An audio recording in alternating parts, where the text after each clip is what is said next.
This is a story called Imani's Moon by JaNay Brown-Wood, illustrated by Hazel Mitchell.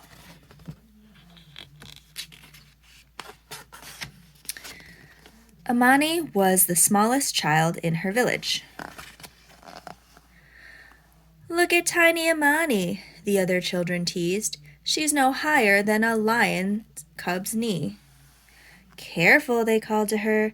"Don't let the meerkat stomp on your head." "Mini Imani, you'll never accomplish anything." Day in and day out, the children teased her, and Imani began to believe them. Every night, Imani's mama lifted her spirits with stories. This night, Mama told her of Olapa, the goddess of the moon, who fought a great battle against the god of the sun and triumphed. "Do you think I could do something great like Olapa?" asked Imani. "I do," answered Mama. "Even something like touching the moon?" "Even that," said Mama, "but it is you who must believe." Mama kissed her forehead. "Usuku Moema, good night, Imani." "Good night, Mama." That night, Olapa and Imani battled side by side in Imani's dreams. Together, they protected the people of Earth from danger, flew through the sky, and guarded the moon.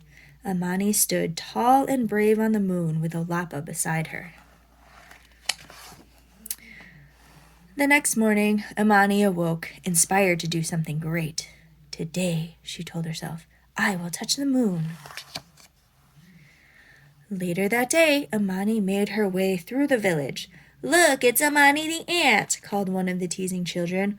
"Where are you off to?" teased another. "Going to catch a ride on a beetle's back?" "I'm going to touch the moon," answered Imani. The children laughed and followed her. As the moon grew brighter in the late day sky, Imani began to climb the tallest tree. The bark scraped her small hands and legs.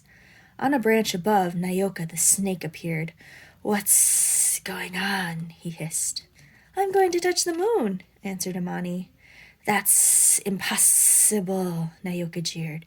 "It's much too high." Imani climbed on. As she got higher and higher, climbing became harder and harder. She stretched herself to reach the next branch, but lost her footing and fell with a thump. "Maybe I won't touch the moon," she sighed. That night, Mama told Imani about Anansi, the small spider who captured a snake to gain a name for himself. "Mama, do you believe that a spider so small and weak could really capture a snake so long and quick?" Imani asked. "I do," answered Mama. "Even if no one else believes it?" Imani asked. "A challenge is only impossible until someone accomplishes it," Mama said. "Imani, it is only you who must believe." Imani drifted to sleep and dreamed that she climbed to the top of the highest tree in her village, captured a snake, and made a name for herself.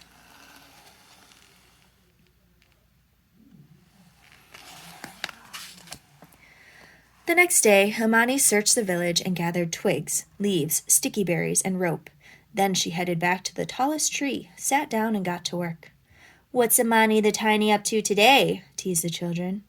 "I'm going to touch the moon," Imani answered.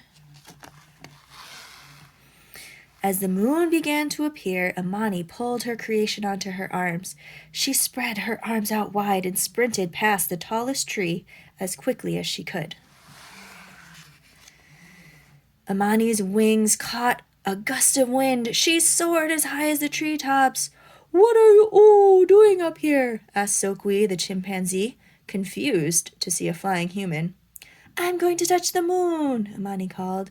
"You can't do that. Give up," mocked Sokwi. Imani flew on. Then suddenly a strong burst of wind, too mighty for her delicate wings, sent her sailing into a tree with a crash. The children laughed and left her behind. "I give up," she sighed. Heading back home, Imani heard her village gathered in celebration.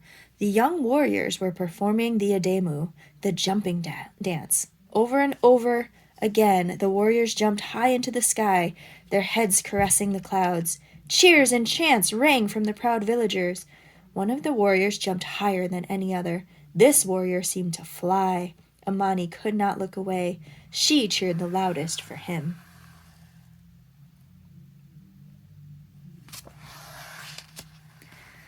After the celebration, Mama and Imani returned home. Too tired for a story, Imani went straight to sleep. Her dreams danced with visions of the Ademu. The cheers and chants from her tribe still echoed in her head. When morning broke, Imani went to the tallest tree. The teasing children followed. "She's going to climb again," they hollered. But instead, Imani jumped. 1 jump, 2 jump, 3. Each jump took her higher and higher and higher. Imani jumped all day. As the sky grew darker, Bundi the owl flew by. "What are you doing?" he asked. "I'm going to touch the moon," Imani answered. "Don't fool yourself. You won't make it," hooted Bundi. But Imani jumped on. Her body grew tired, her legs ached, her feet throbbed, and the children continued to taunt. But like a warrior, she jumped higher with each jump before her. In her mind, she could only hear the cheers and chants of her proud village. She could only see herself as one of the warriors rising from the earth. She kept her eyes on the moon above and felt herself getting closer. With a final push of her legs, Imani jumped once more.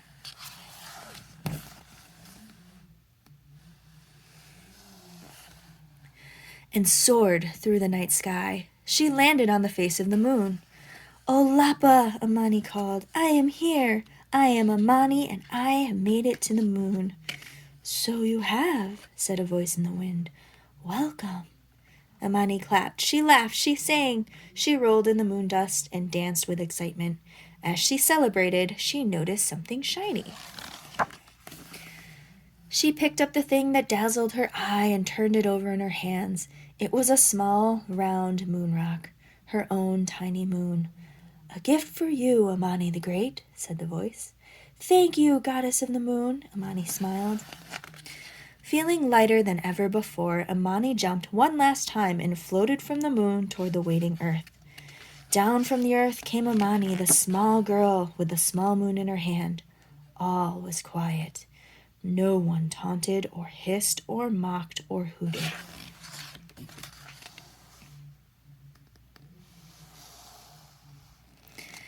That night, Imani called her mama. "Can I tell you a story tonight?" she asked. "Which one?" asked Mama. "It is the tale of the girl who touched the moon." Mama listened as Imani told her story. "Where did you hear such a tale?" asked Mama. Imani opened her hands and revealed the glowing moon rock, so small and beautiful. "It is my story, Mama," said Imani. "I am the girl who touched the moon and was welcomed by Olapa. I am the one who believed."